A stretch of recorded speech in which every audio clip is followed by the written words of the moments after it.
Roberto Melano, soy microbiólogo y oficial técnico en el programa especial de RAM en la Organización Panamericana de la Salud. En la presentación de hoy voy a hacer una introducción de los plásmidos y su papel como elementos genéticos móviles en la diseminación de la RAM. Con esta presentación se espera brindar los conceptos básicos acerca de los plásmidos y cómo su propagación incrementa la velocidad de adaptación y evolución de las poblaciones bacterianas, poniendo énfasis en la resistencia a los antibióticos como una de las características más visibles en la actualidad. No es ninguna novedad el hecho de que las bacterias multiresistentes están continuamente emergiendo, limitando las posibilidades de tratamiento. Esta realidad es el resultado del uso de los antibióticos, a veces indiscriminado no solo en el ámbito clínico humano, sino también en veterinaria y producción animal para alimentos, y su liberación en el ambiente entre los factores más importantes. Por estas razones, sumada al número limitado de opciones terapéuticas con las que actualmente contamos, el uso apropiado de los antibióticos y la vigilancia de la resistencia a los mismos deben ser pilares para el cuidado de las pocas drogas actualmente efectivas y su mantención en el tiempo. Cuando surgen bacterias resistentes a los antibióticos, pueden propagarse entre los seres humanos, los animales, las plantas y el medio ambiente. Entonces, un enfoque de una salud reconoce esta interconexión y fomenta una respuesta colaborativa a la amenaza de la resistencia a los antibióticos. ¿Y cómo se disemina la resistencia? El uso de los antimicrobianos selecciona a los microorganismos resistentes en cualquier nicho donde estas drogas sean empleadas. Cuando esto ocurre, una gran cantidad de microorganismos sensibles son eliminados y el nicho ambiental que ocupaban queda libre para la expansión de aquellos pocos que resistieron al antimicrobiano. Este tipo de diseminación se denomina clonal, ya que la nueva población, ahora en su mayoría resistente, sería esta que tenemos acá ahora, acá esta, es originada por unas pocas cepas, las cuales pueden ocupar eventualmente nuevos nichos, hábitats y ecosistemas. Además de la diseminación clonal o vertical, también tenemos la transferencia horizontal de la resistencia,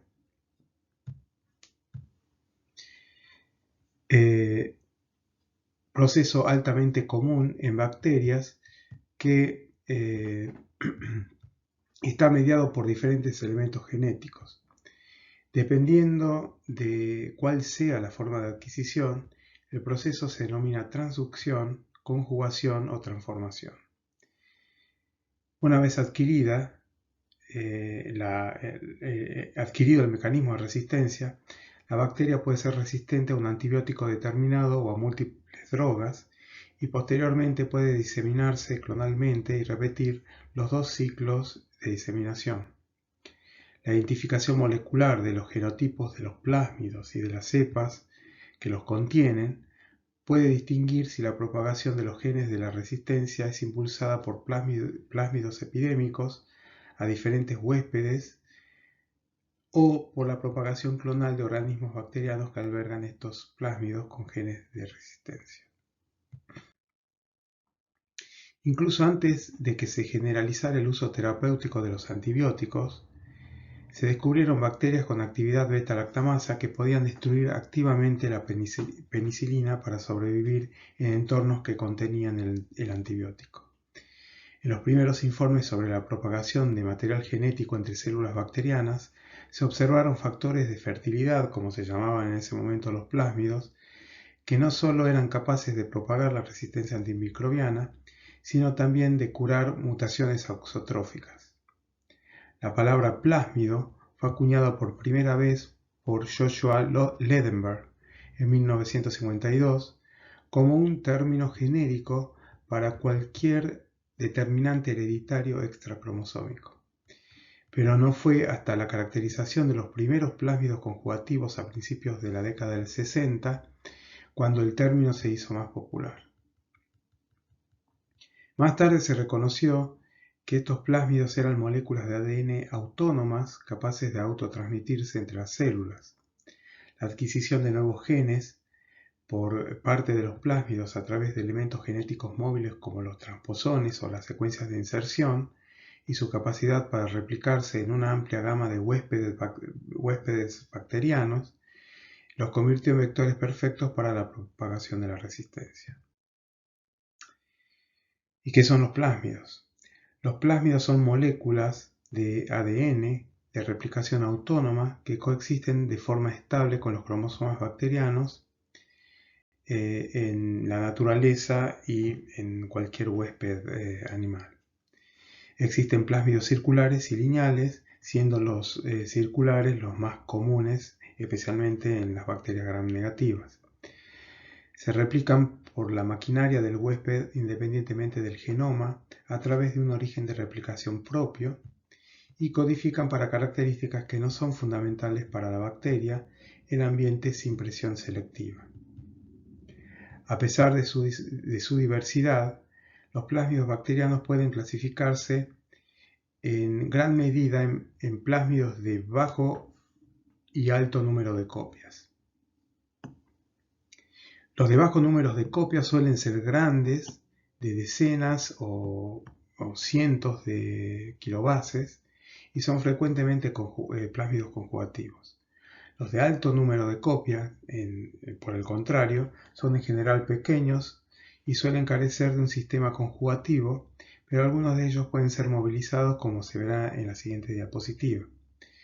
Los plásmidos pueden clasificarse además en función de la replicación y de las proteínas de movilidad, como también veremos más adelante, o sobre la base de la similitud general en el contenido genético y la homología de nucleótidos. Además de los genes responsables de permitir la diseminación horizontal por conjugación, hay elementos en los plásmidos que juegan un rol muy importante en su replicación y mantenimiento en las células bacterianas. El replicón, es un término que van a escuchar bastante en esta presentación, es una región del plásmido que incluye genes que son suficientes para la replicación de este elemento y el control del número de copias y dónde se inicia la replicación.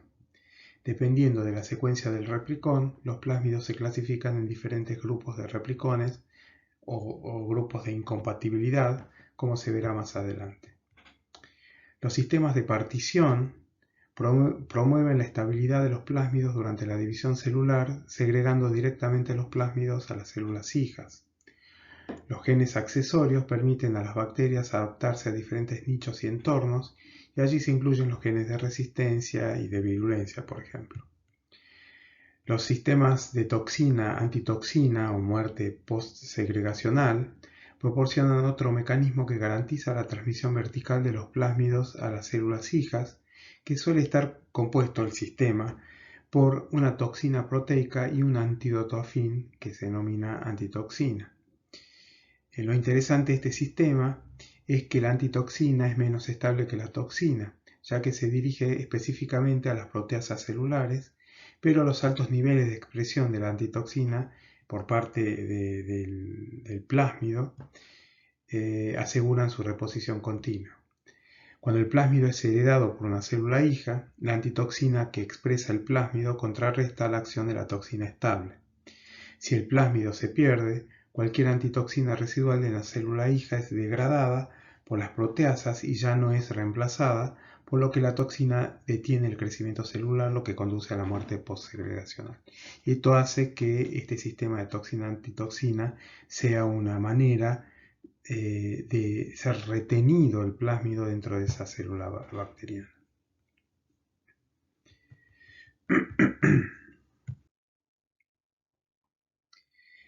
Existen varios mecanismos de diseminación horizontal de los plásmidos. La conjugación es el principal y requiere el contacto célula-célula que involucra la formación de un pilus, el cual está codificado dentro del plásmido. Por eso el plásmido es conjugativo, ¿no? La conjugación puede darse entre organismos filogenéticamente distantes, siendo el factor clave en la diseminación de la resistencia a los antibióticos. La movilización conjugativa permite que los plásmidos movilizables, que carecen de parte de la maquinaria de conjugación, sean transferidos por el aparato conjugativo de otros plásmidos presentes en la misma bacteria. Los plásmidos no movilizables pueden transferirse adicionalmente mediante conducción de plásmidos, que se produce a través de la cointegración mediante la recombinación de plásmidos no movilizables con plásmidos conjugativos. El plásmido cointegrado se transfiere a un nuevo receptor, donde puede resolverse nuevamente en el plásmido conjugativo y en el plásmido no conjugativo como dos entidades independientes.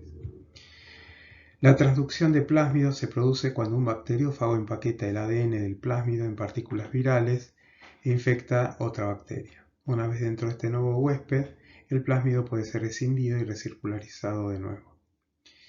La transformación de plásmidos es la captación de ADN plasmídico libre por parte de los organismos.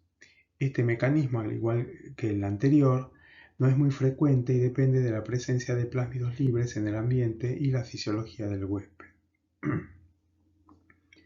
Algunos plásmidos utilizan vesículas especializadas para su diseminación en un proceso conocido como vesiducción, que se cree que se produce a un ritmo elevado en los biofilms.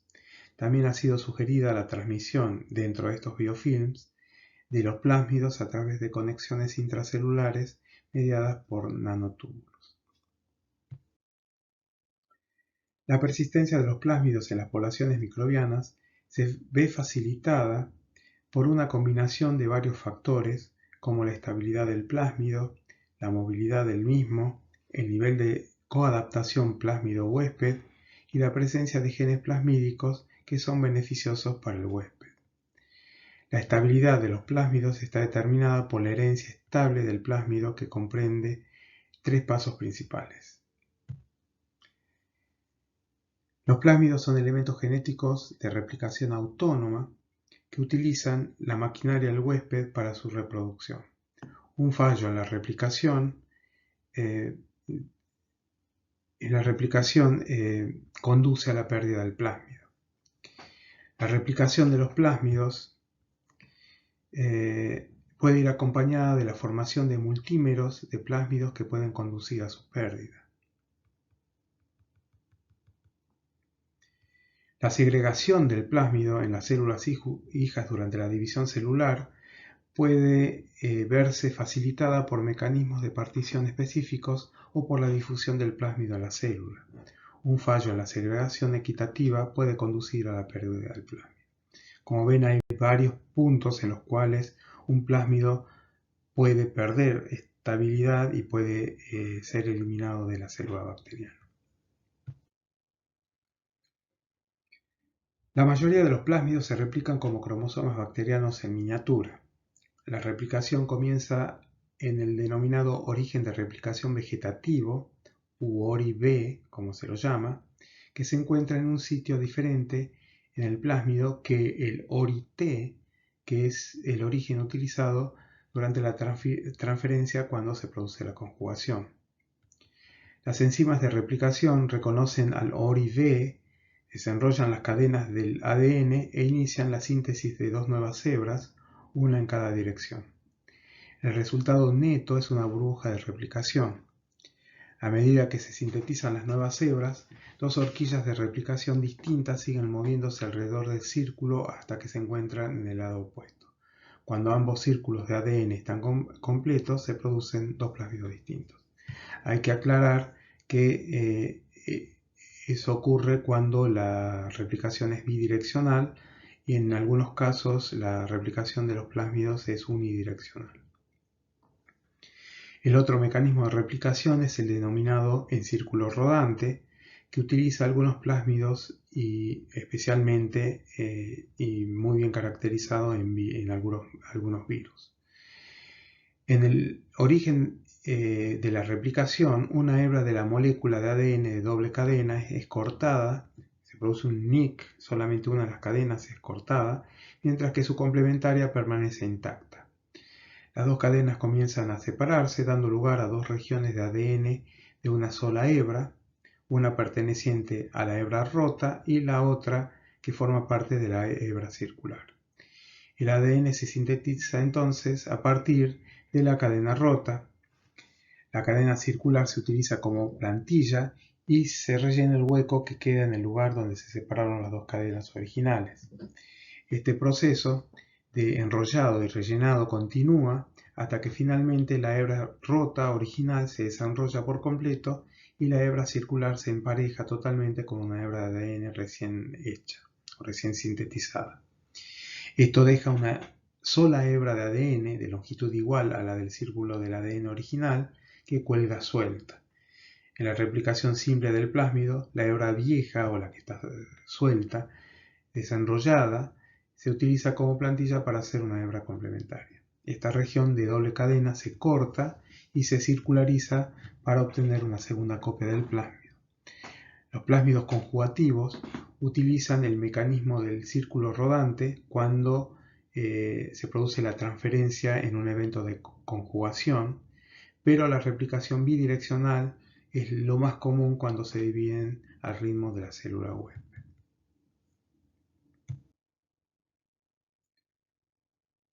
Los sistemas de replicación de plásmidos pueden dividirse en dos grupos principales: los replicones regulados por ARN antisentido y replicones regulados por iterones. Ambos tipos de replicones contienen una proteína de iniciación de la replicación, la proteína REP, y un origen, el ORI-V, en el que se inicia la replicación del ADN, como vimos anteriormente. Y luego procede unidireccionalmente según el modelo de replicación bidireccional o teta, que es el que mencioné en la diapositiva anterior. La unión de la proteína REP al ORI-V es esencial para hacer que el ADN de esta región se desenrolle y para permitir el reclutamiento de la maquinaria de replicación del ADN. En la regulación del número de copias participan moléculas de ARN antisentido para controlar el inicio de la replicación del plásmido. El inicio de la replicación de, por ejemplo, plásmido del tipo COL-E1, que es un tipo de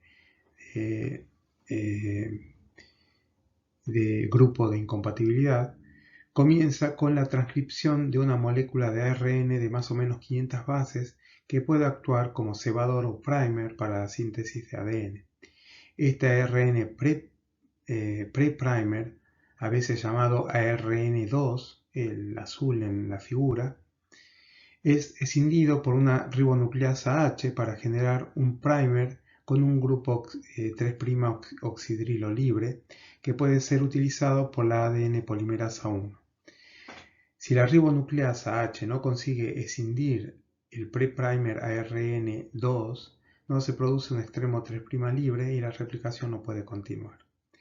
La ribonucleasa H es específica para los híbridos ARN-ADN. En consecuencia, cuando un ARN antisentido, conocido como ARNI, el verde en la figura, se une al pre-primer ARN2, esto impide la escisión. Tanto el ARN1 como el ARN2 se transcriben a partir de la misma región de ADN, pero en direcciones opuestas.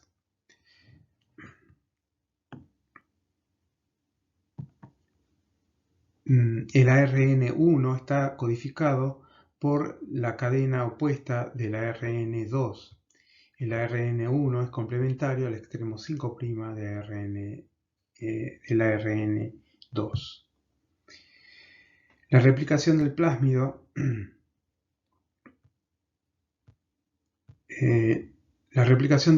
puede estar controlada por iterones, secuencias repetidas de aproximadamente 20 pares de bases que están representadas por los triángulos amarillos en la figura,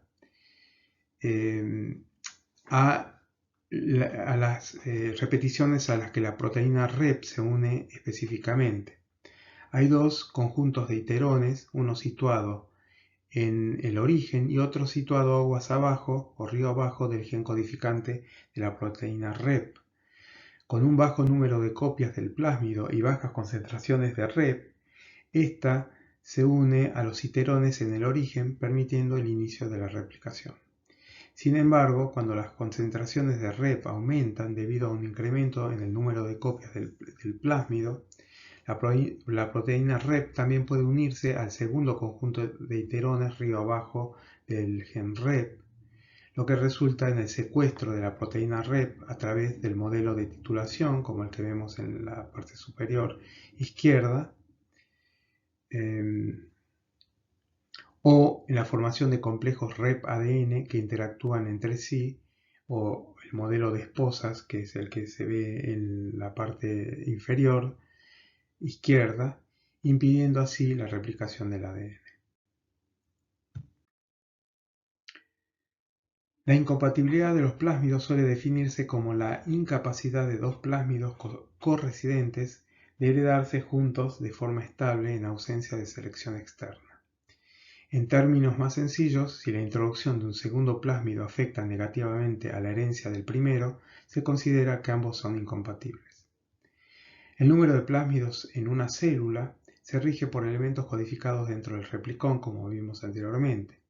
No es posible mantener dos plásmidos diferentes que utilicen el mismo mecanismo de regulación de la replicación en una misma célula. En los casos de plásmidos compatibles, diferentes sistemas de regulación negativa controlan la replicación del plásmido de cada uno de ellos, utilizando una maquinaria de replicación única. Sin embargo, cuando los plásmidos tienen el mismo origen de replicación, el sistema de regulación negativa no puede distinguir entre los dos diferentes plásmidos. La concentración de elementos del sistema de regulación negativa en la célula es artificialmente alta para ambos plásmidos, produciendo la segregación de los mismos a cada célula hija, como vimos anteriormente.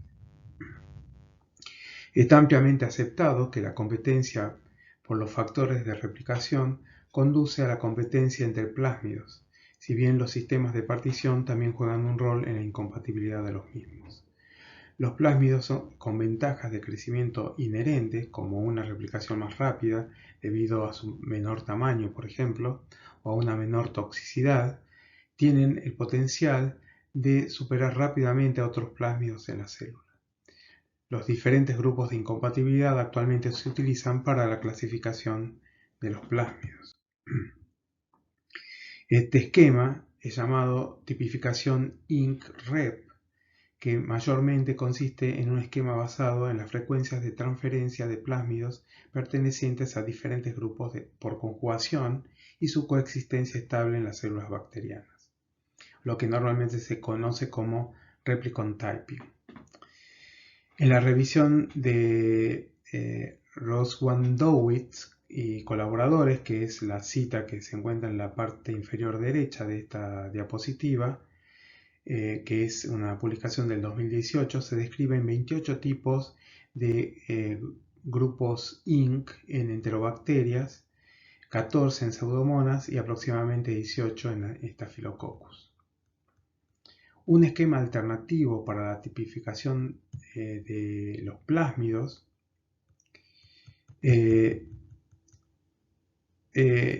tiene en cuenta las diferencias en los genes MOV que codifican para las relaxasas, enzimas que son importantes del sistema de movilización tanto en los plásmidos conjugativos como en los plásmidos movilizables.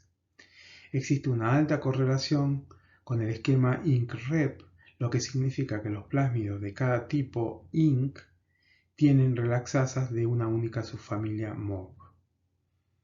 Se ha desarrollado una herramienta adicional denominada tipificación de secuencias multilocus de plásmidos o PMLST para los plásmidos pertenecientes a los grupos de incompatibilidad INC-AC, INC-I e INC-N, con el fin de aumentar el poder discriminatorio en la caracterización de los mismos y confirmar el parentesco epidemiológico y evolutivo. Existen plásmidos de ciertos grupos de incompatibilidad que se han diseminado ampliamente entre enterobacteriales. Entre los grupos más comunes podemos mencionar los del grupo INC-F, INC-I, INC-AC, INC-H y además el INC-X, que no está encuadrado en esta figura. INC-F es el tipo de plásmido descrito con más frecuencia en aislamientos humanos y animales y se encuentra principalmente en Escherichia coli. Son plásmidos conjugativos de bajo número de copias con un tamaño que oscila entre 45 y 200 kilobases, limitado a la familia Enterobacteriaceae. Los genes de resistencia más frecuentemente descritos en estos plásmidos codifican para beta-lactamasas de espectro extendido, carbapenemasas, enzimas de resistencia a aminoglucósidos y a las quinolonas. Un ejemplo de un plásmido epidémico que encontró un clon exitoso es el que favoreció la propagación de CTXM15 en aislamientos de Escherichia coli de humanos, que está globalmente asociada a los plásmidos INC-F2 en los clones ST131 y ST405. Del mismo modo que la diseminación de la enzima KPC en plásmidos INC-F2 también por el clon ST258, que es uno de los clones exitosos de Klebsiella pneumoniae. La diseminación de la beta-lactamasa NDM y del gen RMTB, que codifica para una metilasa que confiere resistencia a todos los aminoglucósidos, también está impulsada por los plásmidos INC-F, sobre todo en China. El otro grupo exitoso es el INC-I, que es un grupo de plásmidos conjugativos de bajo número de copias y estrecho rango de huésped, cuyo tamaño varía entre 50 y 250 kilobases. Una característica típica de este grupo de plásmidos es la presencia de una región denominada Schäflon al final del gen PIL-V, responsable de la determinación de la especificidad del receptor. Los plásmidos INC-I se describen predominantemente en Europa en Escherichia coli y Salmonella entérica, aislados de fuentes avícolas, portadores de genes codificantes de beta-lactamasas de espectro extendido, AMC plasmídicos, genes que codifican la resistencia a los aminoglucósidos, tetraciclinas y las quinolonas. Estos plásmidos del grupo INC-I portan el gen que codifica para TEM52 y se asocian frecuentemente con el secuenciotipo 10 de Escherichia coli aisladas de ganado vacuno. Los plásmidos INC-I2 se asocian con la diseminación de CTXM55 y KPC3 y más recientemente con el gen MCR1 que confiere resistencia a la colistina con sus variantes MCR 1.3 y 1.5. Los plásmidos del grupo INC-AC incluyen plásmidos conjugativos de bajo número de copia de 40 a 230 kilobases, aunque también se han reportado variantes conjugativas más pequeñas con tamaños de 18 a 25 kilobases.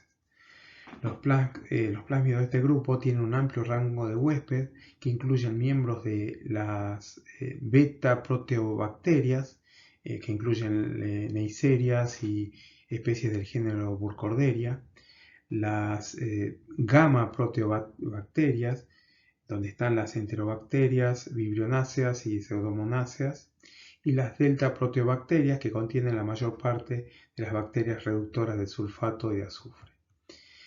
Los plásmidos INC-AC se asocian a la multiresistencia y se extienden por todo el mundo, se han encontrado en todo el mundo.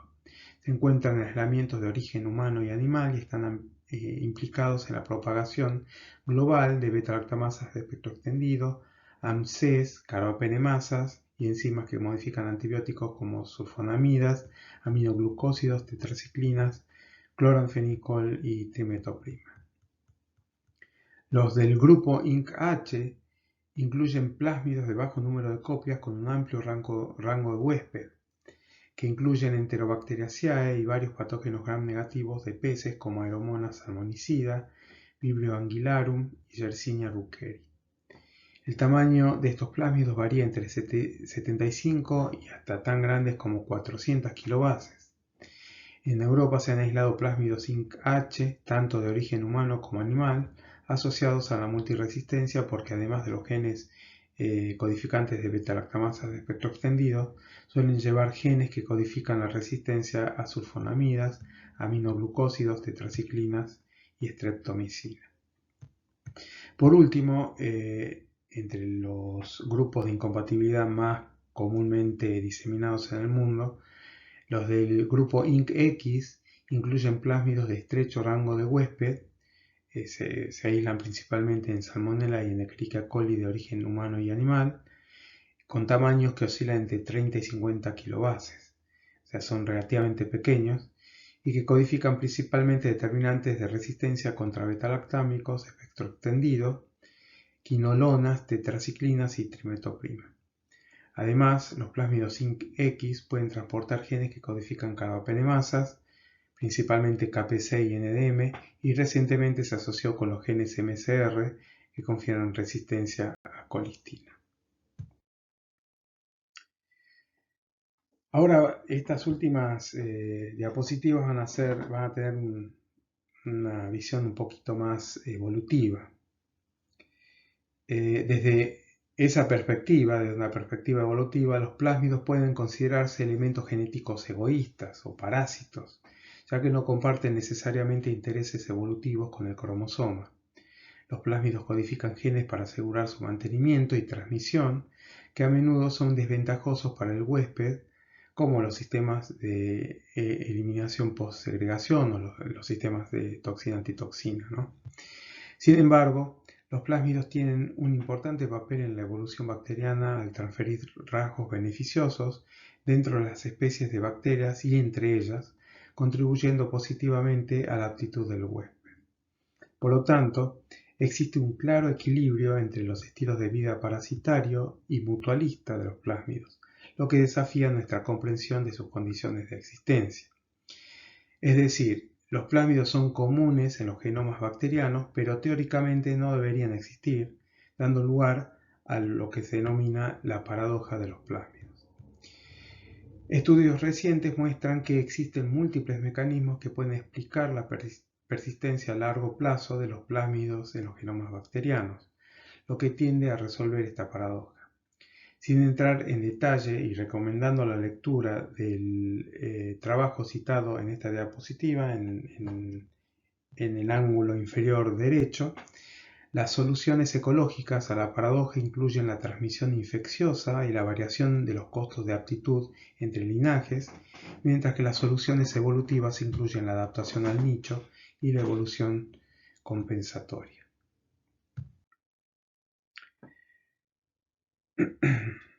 La presión de los antibióticos selecciona los eventos de transposición de los cromosomas a los plásmidos, lo que favorece la propagación de la resistencia por transferencia horizontal. Esta selección se origina en la naturaleza multicopia de los plásmidos, que produce un aumento de la dosis y la expresión de los genes codificados por el plásmido en presencia de antibióticos.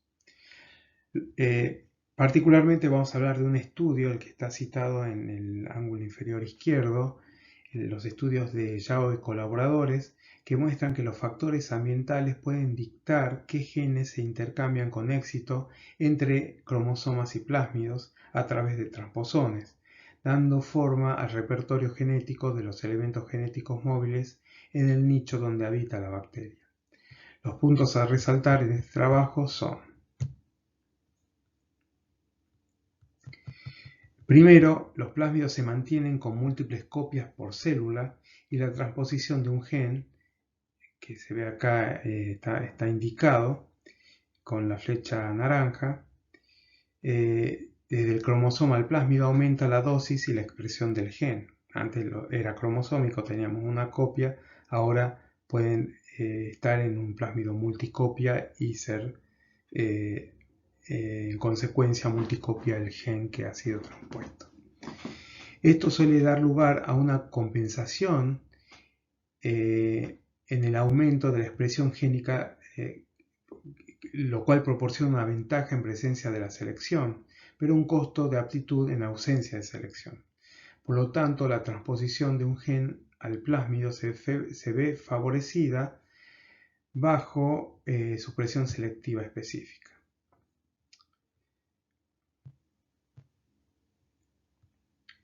El segundo punto es que en presencia de selección la transposición facilita la posterior transferencia horizontal del gen hacia nuevos huéspedes bacterianos a través de la conjugación. Y en ausencia de selección, que sería el último punto, el evento de transposición es eliminado de la población. O sea, la selección positiva es la que mantiene a ese plásmido dentro de la población bacteriana. Este estudio, que lo cito porque es relevante en cómo un gen, por ejemplo, de resistencia, puede saltar de un cromosoma a un plásmido y por qué es favorecido ese salto en la naturaleza y que después se disemina a células que pueden tener un interés clínico. Entonces este estudio pone de relieve una vez más el creciente conjunto de pruebas que indican que los plásmidos contribuyen a la evolución bacteriana más allá de la transferencia horizontal de los genes. Estas contribuciones surgen de la naturaleza multicopia de los plásmidos y permiten que los genes codificados por plásmidos exploren rutas evolutivas diferentes a las de los genes cromosómicos. En segundo lugar, este trabajo también contribuye a explicar la paradoja de los plásmidos, de cómo los plásmidos costosos se mantienen en las poblaciones bacterianas a largo plazo, al menos para los pequeños plásmidos movilizables altamente prevalentes, que combinan una naturaleza de alto número de copia y su capacidad de conjugación. Y tercero y por último, este trabajo subraya el peligro asociado a la contaminación por antibióticos en el medio ambiente, que favorecería este salto y este mantenimiento de los plásmidos en la naturaleza. Y destaca la necesidad de combatir la resistencia a los antibióticos desde la perspectiva de una sola salud que abarca a los animales, los seres humanos, el medio ambiente y sus interacciones. Una vez en los plásmidos, la evolución de los mismos muestra que las condiciones selectivas mantienen todos los huéspedes portadores de plásmidos y todos ellos, no solo algunos, y por lo tanto todas las variantes de los plásmidos, incluidos los inestables. En condiciones no selectivas, los plásmidos inestables se pierden y los plásmidos estables persisten en la población. En una diapositiva anterior hablaba que durante la replicación un plásmido puede convertirse en un multímero de plásmidos que no son estables y que en la segregación de las células hijas esos plásmidos se pierden. Pero ante lo que acabo de decir es que ante la presencia de un antibiótico incluso esos plásmidos se mantienen aunque sean inestables. Entonces, los antibióticos conducen a la heterogeneidad de los plásmidos e interfieren en su estabilidad, y las condiciones selectivas mantienen todos los huéspedes portadores de plásmidos, incluidos los plásmidos inestables. Para terminar, los plásmidos son elementos genéticos móviles que facilitan la transferencia horizontal de características beneficiosas, incrementando la velocidad de evolución de poblaciones bacterianas. Pero además pueden albergar una miríada de otros elementos tales como integrones, secuencias de inserción y transposones, que además aumentan el caudal de intercambio genético tanto intra como interespecie, produciendo maquinarias especializadas para captar y compartir genes. De esta manera se convierten en una especie de muñeca rusa que facilitan su diseminación horizontal, pero también la dispersión vertical, cuando estos elementos son captados por clones exitosos. Y bueno, con esto les doy las gracias. Quiero que sepan que si hay alguna pregunta, en la primera diapositiva está mi dirección de email. Igual espero ver a algunos de ustedes en el curso práctico en Uruguay. Y otra recomendación es que tengan en cuenta todas las, en cada una de las diapositivas hay una cita de algún trabajo, de alguna publicación en la cual basé la diapositiva, con lo cual recomiendo su lectura. Muchísimas gracias.